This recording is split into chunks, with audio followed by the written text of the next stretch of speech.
চাওক যে ইতিমধ্যে খানাপাৰাৰ যিখন খেলপথাৰ খানাপাৰা খেলপথাৰত 4খনকৈ বায়ুসেনাৰ হেলিকপ্টাৰ ইতিমধ্যে সাজু কৰিছে আৰু ইয়াৰ পৰাই প্ৰধানমন্ত্ৰীগৰাকী কিছু মুহূৰ্তৰ পাছতে কলিয়াবৰলৈ ৰাওনা হ'ব আৰু কলিয়াবৰৰ যি বিশাল ৰাজহুৱা সভা সেই ৰাজহুৱা সভা সম্বোধন কৰিব আৰু মৌচন্দা খেলপথাৰৰ যিখন ৰাজহুৱা সভা আৰু 1 লাখ লোকৰ সমাগম হোৱাৰ ইতিমধ্যে তথ্য ইতিমধ্যে প্ৰকাশ কৰা হৈছে আৰু কেইবাটাও প্ৰকল্পৰ উদ্বোধন কৰিব।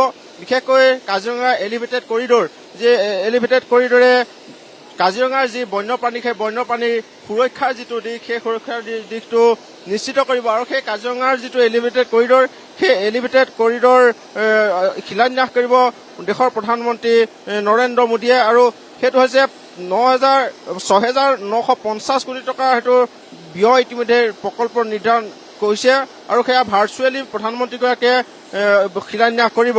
লগতে যি আচলতে 715 নং ৰাষ্ট্ৰীয় ঘাইপথৰ কলিয়াবৰ নুমলীগড় যি অংশ 4 লেন যুক্ত লৈ উন্নীতকৰণ কৰিব প্ৰধানমন্ত্ৰীগৰাকীয়ে আৰু এই মুহূৰ্তত আমি দেখুৱাইছো যে খানাপাৰাৰ যিখন খেলপথাৰ সেই খেলপথাৰত ইতিমধ্যে 4খন যিহেতু বায়ুসেনাৰ হেলিকপ্টাৰ সাজু কৰি ৰখা হৈছে আৰু ইতিমধ্যে মুখ্যমন্ত্ৰীগৰাকী উপস্থিত হৈছে লগত সৰ্বানন্দ সোণোৱাল যাব প্ৰধানমন্ত্ৰীগৰাকীৰ সৈতে আৰু বিজেপিৰ যিসকল কৰ্মকৰ্তা সেই কৰ্মকৰ্তাসকল ইতিমধ্যে উপস্থিত হোৱা পৰিলক্ষিত হৈছে আৰু মাত্ৰ কেইটামান মুহূৰ্তৰ পাছতে প্ৰধানমন্ত্ৰীগৰাকী কলিয়াবৰলৈ ৰাওনা হ'ব আৰু যিটো নিৰাপত্তাৰ দিশ সেই নিৰাপত্তাৰ দিশটোৱে কটকটীয়া কৰি তোলা হৈছে। খানাপাৰাৰ চাৰিওফালে এতিয়া বাকী যিসমূহ বাহন সেই বাকী বাহনসমূহ অহা যোৱা সম্পূৰ্ণৰূপে বন্ধ কৰি দিয়া হৈছে আৰু দেখিবলৈ পোৱা গৈছে যে আৰক্ষীৰ যিসকল শীৰ্ষ বিষয়া সেই শীৰ্ষ বিষয়াসকল আহি ইয়াত উপস্থিত হোৱা পৰিলক্ষিত হৈছে।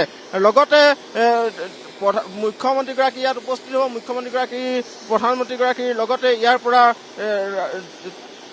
যি কলিয়াবৰলৈ ৰাওনা হ'ব আৰু দেখিবলৈ পোৱা গৈছে যে 2026ৰ নিৰ্বাচন আহি আছে। 26ৰ নিৰ্বাচনলৈ মাত্ৰ আৰু প্ৰায় 2টা মাহ আৰু এই 2টা মাহৰ আগত প্ৰধানমন্ত্ৰী দুবাৰকৈ আচলতে অসম ভ্ৰমণে এটা কথা নিশ্চিত কৰিছে যে যি নিৰ্বাচনী যি বতাহ সেই নিৰ্বাচনী বতাহ ইতিমধ্যে বলিবলৈ আৰম্ভ কৰিছে। কাৰণ কালি ইতিমধ্যে বাগৰুম্বা নৃত্য যি উপভোগ কৰাৰ সময়ত প্ৰধানমন্ত্ৰীগৰাকীয়ে কংগ্ৰেছক কটাক্ষ কৰি ইতিমধ্যে তেওঁ ভাষণ প্ৰদান কৰিছে আৰু যদিও চৰকাৰৰ ফালৰ পৰা বা বিজেপিৰ ফালৰ পৰা কোৱা হৈছে যে এয়া নিৰ্বাচন কেন্দ্ৰিক নহয়, কিন্তু প্ৰধানমন্ত্ৰীগৰাকীৰ যি আচলতে ভাষণ সেই ভাষণে এটা কথা সূচাইছে যে অসমৰ যি আগন্তুক বিধানসভা নিৰ্বাচন সেই বিধানসভা নিৰ্বাচনৰ যি আচলতে নিৰ্বাচনী যি বতাহ সেই নিৰ্বাচনী বতাহ বুলিবলৈ আৰম্ভ কৰিছে আৰু কলিয়াবৰটো আজি যিখন আচলতে ৰাজহুৱা সভা তেওঁ সম্বোধন কৰিব তাত 1 লাখ মানুহ সমাগম হোৱাৰ ইতিমধ্যে নিৰ্ধাৰণ কৰিছে। মৌচন্দা পথাৰত সেই ৰাজহুৱা সভাখন অনুষ্ঠিত হ'ব আৰু সেই ৰাজহুৱা সভাত 1 লাখ লোকক সম্বোধন কৰিব দেশৰ প্ৰধানমন্ত্ৰীগৰাকীয়ে আৰু এই মুহূৰ্তত আমি দেখুৱাইছো যে খানাপাৰাৰ যিটো পৰিৱেশ সেই খানাপাৰাত 4খনকৈ বায়ুসেনাৰ হেলিকপ্টাৰ ইতিমধ্যে সাজু কৰি ৰখা হৈছে আৰু বিজেপিৰ যিসকল কৰ্মকৰ্তাসকল আহি উপস্থিত হৈছেহি আৰু যিকেইটা প্ৰকল্প ইতিমধ্যে আমি কৈছো যে কাজিৰঙাৰ 35 কিলোমিটাৰ দৈৰ্ঘ্যৰ যিটো এলিভেটেড কৰিডৰ সেই এলিভেটেড কৰিডৰ শিলান্যাস কৰিব। বিশেষকৈ কাজিৰঙা ৰাষ্ট্ৰীয় উদ্যানৰ যি আচলতে জৈৱ বৈচিত্ৰ্যৰ সুৰক্ষাৰ যিটো আচলতে নিশ্চিতকৰণ এই যিটো আচলতে কৰিডৰ এই কৰিডৰটোৱে যথেষ্ট সহায়ক হ'ব। কাৰণ আমি দেখো যে বিভিন্ন সময়ত কাজিৰঙাৰ মাজেৰে যিটো আচলতে ৰাষ্ট্ৰীয় ঘাইপথ পাৰ হৈ গৈছে সেই ৰাষ্ট্ৰীয় ঘাইপথ পাৰ হৈ যেতিয়া গাড়ী পাৰ হয় সেই গাড়ীৰ সন্মুখত কেতিয়াবা বন্যপ্ৰাণী আহি পৰে, বন্যপ্ৰাণীৰ কেতিয়াবা মৃত্যু হোৱা পৰিলক্ষিত হয় আৰু এই যি আচলতে অসুবিধা এইখিনি অসুবিধা এই যিটো এলিভেটেড কৰিডৰ সেই এলিভেটেড কৰিডৰে কিন্তু এই অসুবিধাখিনিৰ সমস্যাখিনিৰ সমাধান কৰিব বুলি ইতিমধ্যে কোৱা হৈছে আৰু যিটো আচলতে 715 নং ৰাষ্ট্ৰীয় ঘাইপথৰ 86 কিলোমিটাৰ দৈৰ্ঘ্যৰ যিটো কলিয়াবৰ নুমলীগড় যিটো অংশ সেই অংশটোক 4 লেনযুক্ত ৰাষ্ট্ৰীয় ঘাইপথলৈ উন্নীতকৰণ কৰিব। তাক লৈ যাতায়াতৰ যিটো আচলতে সুচল ব্যৱস্থা সেই ব্যৱস্থাটো সুচল হ'ব। বিশেষকৈ উজনি অসমলৈ যোৱা যিসমূহ বাহন বা উজনিৰ পৰা নামনিলৈ অহা যিসমূহ বাহন সেই যিসমূহ বাহনসমূহ অহা যোৱাৰ ক্ষেত্ৰত যিটো যাতায়াতৰ ব্যৱস্থা এই যাতায়াতৰ ব্যৱস্থাটো সুচল কৰিব। ইয়াৰ লগতে 2খনকৈ ৰেল শুভাৰম্ভণি কৰিব প্ৰধানমন্ত্ৰীগৰাকীয়ে। অমৃত ভাৰত এক্সপ্ৰেছ ডিব্ৰুগড় টু গুমতি নগৰ আৰু কামাখ্যাৰ পৰা ৰোহতকলৈ চলিব লগা দুখনকৈ অমৃত ভাৰত এক্সপ্ৰেছ, এই অমৃত ভাৰত এক্সপ্ৰেছৰ প্ৰধানমন্ত্ৰীগৰাকীয়ে শুভাৰম্ভ কৰিব।